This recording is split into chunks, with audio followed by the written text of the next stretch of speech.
جو لوگ اللہ پر ایمان لائیں، کہیں کہ ہمارا رب اللہ ہے، پھر اس پر جم جائیں، ان پر فرشتوں کا نزول ہوتا ہے، نہ کوئی غم کرو نہ خوف، خوشیاں مناؤ جنت کی جس کا تم سے وعدہ کیا گیا تھا۔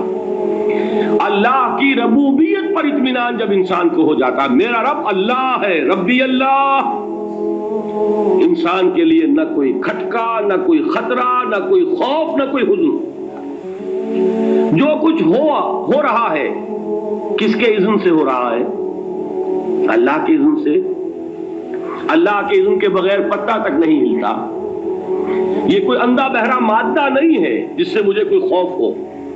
اندھا بھینسا چلا آ رہا ہو اس سے تو ڈرنے کا ہر انسان کو ڈرنا چاہیے، نہ معلوم کس کو ٹکر مار دے، لیکن نہیں، اس کائنات کو چلانے والا ایک سمیع و بصیر خدا ہے۔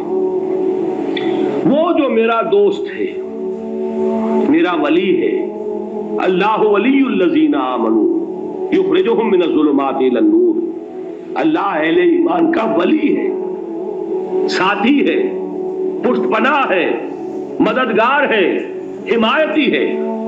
بتائیے جسے یقین ہو جائے کہ اللہ میرا مددگار، اللہ میرا محافظ، اللہ میرا پشت پناہ، اللہ میرا حمایتی، اس کے لیے کوئی خوف ہوگا؟ اس سے کوئی ڈر ہوگا؟ میں مثال دیا کرتا ہوں ایک بہت سادہ، پنجاب کے دیہات کی۔ تو بڑا چودھری ہے اور کوئی غریب کسان ہے، اس غریب کسان کے جانوروں کو ہر وقت اندیشہ ہوگا چوری کا، کوئی میری بھینس کھول کر نہ لے جائے، کوئی میرا بیل کھول کر نہ لے جائے۔ لیکن جس کے بارے میں یہ سب کو معلوم ہو کہ وہ جو بڑا چودھری ہے وہ اس کا دوست ہے، اس کی بچیا کو کوئی خوف ہوگا؟ اس کی بھینس پر کوئی ہاتھ ڈالے گا؟ اسے کوئی اندیشہ ہوگا؟ نہیں۔ کیوں؟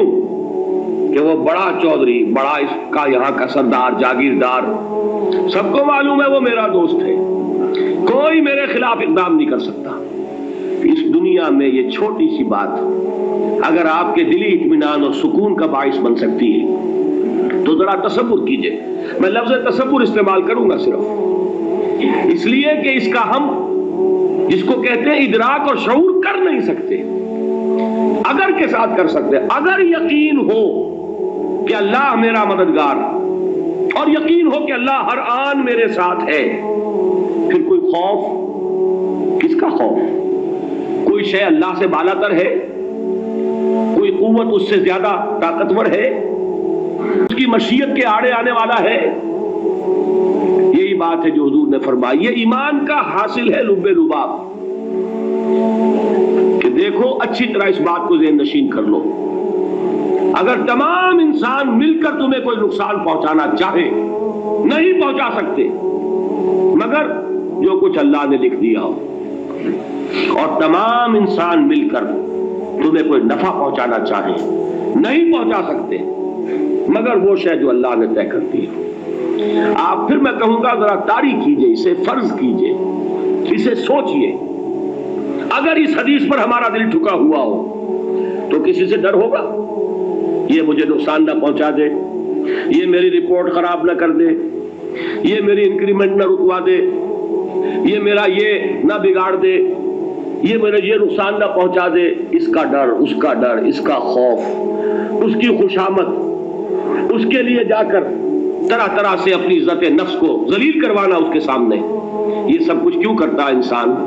جب سمجھتا ہے کہ اس کے ہاتھ میں میرا کوئی نفع ہے، اس کے ہاتھ میں میرے لیے کوئی ضرر ہے، یہ مجھے کوئی غضب پہنچا سکتا ہے، یہ مجھے کوئی نقصان پہنچا سکتا ہے، یہ میرا کوئی کام بنا سکتا ہے، یہ میری کوئی ضرورت پوری کر سکتا ہے، اسی کا نام شرک ہے۔ جہاں آپ نے یہ سمجھا کہ غیر اللہ کے اندر کوئی طاقت موجود ہے، وہی شرک ہے۔ بتوں سے تجھ کو امید ہے، خدا سے نومیدی، مجھے بتا تو صحیح اور کافری کیا ہے؟ شرک تو یہ جس پر بھی تمہیں یہ خیال ہے، کلمہ ہے یہ کلمہ سوم، لا حول ولا قوت الا باللہ، ذرا اس پر دل کو کبھی اگر آپ تصور کریں، پھر فرض کریں، دل ٹھک جائے اس پر، کوئی طاقت نہیں۔ یہی بات تھی جو شیخ عبد القادر جیلانی رحمۃ اللہ علیہ نے اپنی وصیت میں اپنے بچے سے کہی. 11ویں دینے والے ہیں لیکن حضرت شیخ عبد القادر جیلانی کی وصیت اور تعلیمات کو کتنے لوگ ہیں کہ جانتے ہو؟ یہ جن مقامات تک پہنچے ہیں وہ کس چیز کی بدولت پہنچے؟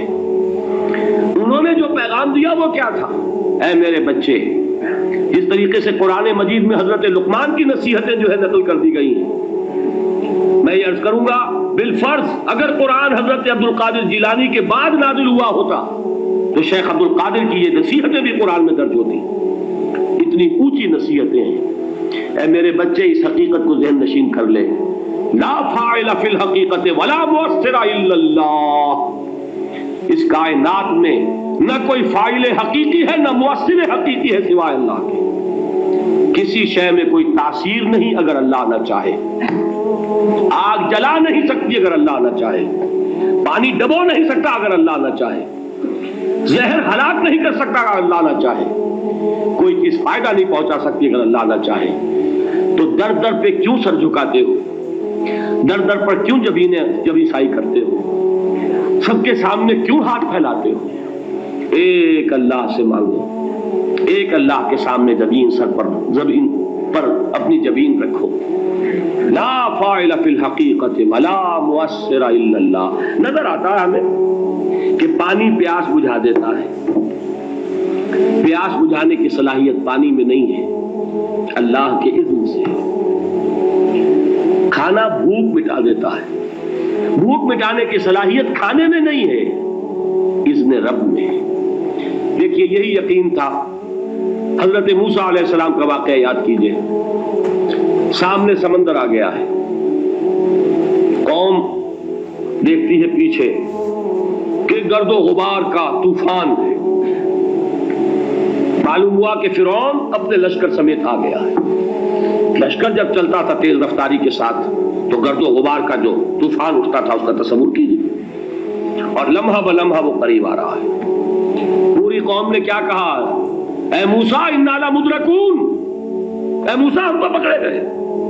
قرآن مجید نے تو یہاں وہ باتیں نہیں لکھی ہیں، لیکن تورات میں یہ درج ہے کہ بنی اسرائیل جھگڑنے لگے، دست و گریبان ہو گئے موسیٰ کے ساتھ. موسیٰ ہمیں یہاں مروایا لا کر، اس سے تو ہم ہی بہتر تھے. وہاں کھانے کو ملتا تھا، زندگی تو تھی، بیگار ہم کر رہے تھے، موت تو نہیں تھی. اب جو کچھ ہوگا اس کا تصور کرو، جس طریقے سے ہمارے ٹکڑے اڑائے جائیں گے. تو لڑ رہے ہیں حضرت موسیٰ علیہ السلام سے. یہ تورات کی تفصیل ہے. قرآن میں صرف اتنا آیا ہے، پریشان ہو کر انہوں نے کہا انا لمدرکون، موسیٰ ہم تو پکڑے گئے. اس وقت موسیٰ کا جواب کیا ہے؟ کلا ان معی ربی سیہدین. نہیں، میرے ساتھ میرا رب ہے، وہ راستہ دے گا. بتائیے کہاں راستہ نظر آ رہا ہے؟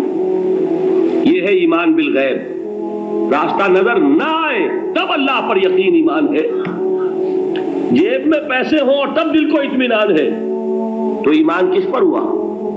پیسے پر، اللہ پر نہیں. جب وسائل و ذرائع نہ ہو اور پھر یقین ہو کہ اللہ مسبب الاسباب ہے، وہ اسباب کا پابند نہیں ہے، وہ اسباب کا محتاج نہیں ہے، اسباب اس کے محتاج ہے. اگر یہ یقین ہے تو اللہ پر ایمان ہے. یہ نہیں ہے تو تمہارا ایمان اسباب پر ہے، وسائل پر ہے، ذرائع پر ہے، مادیات پر ہے، اللہ پر نہیں. اس وقت کہاں راستہ تھا؟ کوئی راستہ تھا؟ سمندر ہے اور ادھر سے لشکر آ گیا ہے. کلا ان معی ربی سیہدین. اب دیکھیے ایمان کہہ دینا آسان ہے، ہوا معکم اینما کنتم، جہاں کہیں بھی تم ہوتے ہو اللہ تمہارے ساتھ ہوتا ہے. لیکن اس کا یقین قائم ہو جائے تو زمین و آسمان کا فرق واقع ہو جائے. یہی بات ہوئی حضور کے ساتھ. غار ہے، چھپے ہوئے ہیں محمد الرسول اللہ اور آپ کے وہ یار غار ابو بکر صدیق رضی اللہ تعالی عنہ. اقبال نے حضرت ابو بکر کی شان میں چند اشعار کہیں صرف، لیکن واقعہ یہ ہے کہ بھاری بھاری نظموں پر اور قصیدوں پر بھاری ہے. طویل ترین نظمیں اور قصیدے ہوں ان پر بھاری ہے. ہمت ابو بکر کی ہمت جو ہے کشت ملت را جو ابر، جیسے بارش سے کھیتی اپجتی ہے، ابو بکر کی ہمت اور عزیمت اس امت کو اسی طرح سینچنے والی ہے۔ ثانیے اسلام و غار و بدر و قبر، وہ دوسرے تھے اسلام میں، دوسرے پہلے کون تھے؟ انا اول المومنین، حضور فرماتے ہیں سب سے پہلا ایمان لانے والا میں، دوسرے ابو بکر۔ ویسے ہمارے ہاں یہ چلتا ہے اختلاف، حضرت علی پہلے ہیں کہ حضرت ابو بکر پہلے ہیں، لیکن اس میں بڑی خوبصورت تطبیق قائم کی ہے علماء نے، اور بہت صحیح ہے۔ چار کے بارے میں فیصلہ ہی مت کرو کہ کون پہلے ہے، ان کی ایک عجیب تقسیم کر دی ہے۔ آزاد مردوں میں، بالغ مردوں میں سب سے پہلے ابو بکر، بچوں میں سب سے پہلے علی، خواتین میں سب سے پہلے خدیجہ، اور غلاموں میں سب سے پہلے زید ابن حارثہ۔ بڑی پیاری تقسیم ہے، یہ چاروں ہی پہلے ہیں، ہر ایک کے لیے اولیت ہے۔ اور واقعہ یہ ہے کہ اگر زمانی اعتبار سے تعین ہوگا تو پہلے خدیجۃ الکبریٰ آئیں گی رضی اللہ تعالیٰ عنہ، کسی اور سے بات کرنے کی نوبت بعد میں آ سکتی ہے، پہلے تو اہلیہ محترمہ سے بات ہوئی، آتے ہی پہلی وحی ہوئی ہے، ابھی تبلیغ کا حکم نہیں تھا، کس کو بتایا واقعہ؟ ابھی اپنی نبوت کی تبلیغ کا تو حکم ہی نہیں آیا، واقعہ کس کا ہے؟ وہ خدیجہ کا ہے۔ جب کہا ہے کہ خشیت علی نفسی، مجھے اپنی جان کا اندیشہ ہے، تو کیا جواب دیا خدیجہ نے رضی اللہ تعالی عنہا؟ وہ صدیقۃ الکبریٰ ہے، صدیقات جو ہے خواتین ان میں چوٹی پر خدیجۃ الکبریٰ ہے رضی اللہ تعالی عنہا، اور صدیق جو مرد ہیں ان میں صدیق اکبر ہے ابو بکر صدیق رضی اللہ تعالی عنہ۔